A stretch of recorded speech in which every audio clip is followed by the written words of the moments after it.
പോർച്ചുഗലിൻ്റെ തലസ്ഥാനമായ ലിസ്ബണിലെ പ്രസിദ്ധമായ കത്തീഡ്രലാണ് ഇത്. Basilica of Santa Maria major, Lisbon patriarchal cathedral 12-ാം നൂറ്റാണ്ടിൽ നിർമ്മിതമാണ്.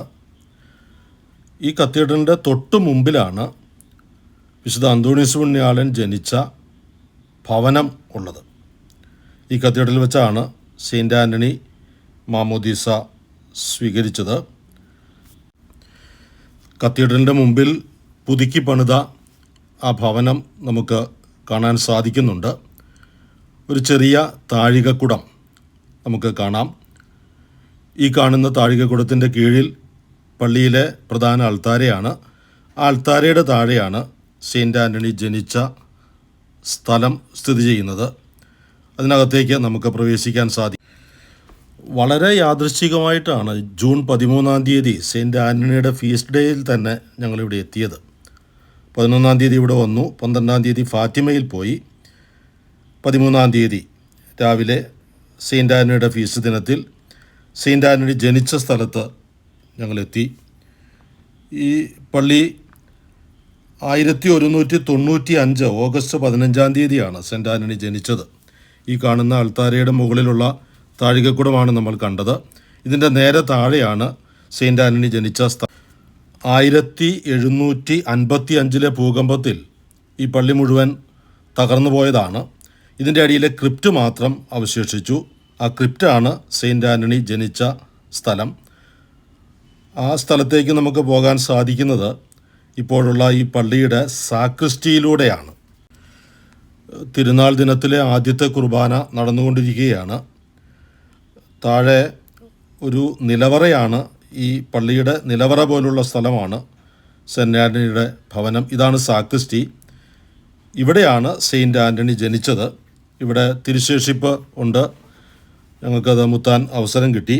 1982 വിശുദ്ധ ജോൺ പോൾ രണ്ടാമൻ പാപ്പ ഈ സ്ഥലത്ത് വന്ന് പ്രാർത്ഥിച്ചു. നമ്മൾ ഈ നിൽക്കുന്ന സ്ഥലത്ത്, ഈ തിരുശേഷിപ്പിൻ്റെ മുമ്പിൽ സെയിൻറ്റ് ആൻ്റണി ജനിച്ച സ്ഥലത്ത് നിന്നാണ് മഹാവിശുദ്ധനായ ജോൺ പോൾ രണ്ടാമൻ പാപ്പ പ്രാർത്ഥിച്ചു. സെയിൻറ്റ് ആൻ്റണിയെ മാമോദീസ മുക്കിയ ലിസ്ബൺ കത്തീഡ്രലിൻ്റെ അകമാണിത്. ഇന്നലെ വലിയ ആഘോഷമായിരുന്നു ഇവിടെ. സെയിൻറ്റ് ആൻ്റണി കല്യാണം എന്നാണ് അതറിയപ്പെടുന്നത്. സെയിൻറ്റ് ആൻ്റണി ലിസ്ബൺ നിവാസികൾക്ക് ലവേഴ്സിൻ്റെ മധ്യസ്ഥനാണ്. അദ്ദേഹത്തിൻ്റെ ജന്മസ്ഥലത്ത് വിവാഹം കഴിക്കാനുള്ള ആളുകളെല്ലാം കൊണ്ടുവന്ന് പുഷ്പവൃഷ്ടി നടത്തുന്ന പതിവുണ്ട്. ഈ തലേ ദിവസം ഇന്നലെ ഇവിടെ വെച്ച് ഏതാണ്ട് 38 വിവാഹങ്ങൾ ആശീർവദിക്കപ്പെട്ടു എന്ന് പറയുന്നു. അതിനുശേഷമുള്ള വലിയ ആഘോഷ തിമർപ്പിലാണ് ജനം മുഴുവൻ. അതുകൊണ്ടാണ് ഈ രാവിലത്തെ കുർബാനയ്ക്ക് ആളുകൾ എത്താതിരുന്നത്. ഒരു പ്രീ ഫെസ്റ്റിവോ എന്ന് പറയുന്ന കാര്യം, നമ്മുടെ പ്രധാന തിരുനാളിൻ്റെ തലേ രാത്രിയിൽ നമ്മൾ നടത്തുന്ന വലിയ ആഘോഷം പോലെ ഒരു പ്രത്യേകത ഇവിടെ ഉള്ളത്, ഇവിടെ രാവ് മുഴുവൻ നീണ്ടു നിൽക്കുന്ന ആഘോഷമാണ്. അത് ഈ വലിയ ആഘോഷമായ വിവാഹം പള്ളിയിൽ നടന്നതിന് ശേഷം, കുർബാനയ്ക്ക് ശേഷം എല്ലാവരും പുറത്തേക്ക് ഇറങ്ങുന്നു.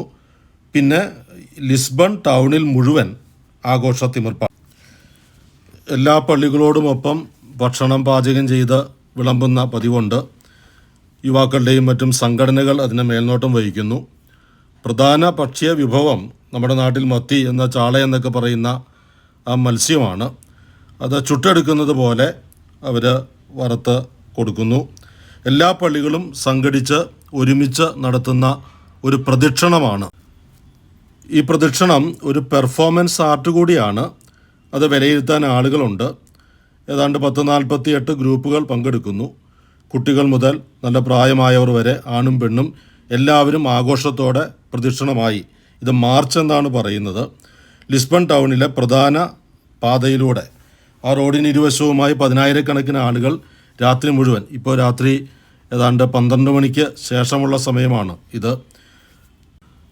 ഈ മത്സര പെർഫോമൻസിൽ ഓരോ ഗ്രൂപ്പും സെയിൻറ്റ് ആൻ്റണിയുടെ സ്റ്റാച്ചു വഹിക്കുന്നു. ചിലർ ലൈവായി തന്നെ ഒരു ടാബ്ലോ പോലെ അവതരിപ്പിക്കുന്നു. ഡാൻസ് പെർഫോമൻസ് നടത്തുന്നു. ഞാൻ താമസിച്ചത് ടൗണിലുള്ള ഒരു പള്ളിയിലാണ്. കൊച്ചിയിൽ നിന്നുള്ള ബിനോയ് അച്ഛനാണ് അവിടുത്തെ വികാരി. ആ പള്ളിക്കാണ് ഈ കൊല്ലവും സമ്മാനം കിട്ടിയത്. കഴിഞ്ഞ കൊല്ലവും ആ പള്ളിക്കാർക്ക് തന്നെയാണ് ഫസ്റ്റ് പ്രൈസ് കിട്ടിയത്. നമ്മുടെ രാത്രി പ്രദക്ഷിണത്തിൻ്റെ തന്നെ ഒരു മറ്റൊരു രൂപം പോർച്ചുഗലിൽ നടക്കുന്ന ഏറ്റവും വലിയ ലിസ്ബൺ ടൗണിൽ മുഴുവൻ നടക്കുന്ന ഏറ്റവും വലിയ ആഘോഷത്തിമിർ. നമ്മൾ ഒരിക്കൽ കൂടി ലിസ്ബൺ കത്തീഡ്രലിനകത്തേക്ക് പ്രവേശിക്കുന്നു. അൾത്താരയിൽ നിന്ന് മെയിൻ ഡോറിലേക്കുള്ള കാഴ്ചയാണിത്.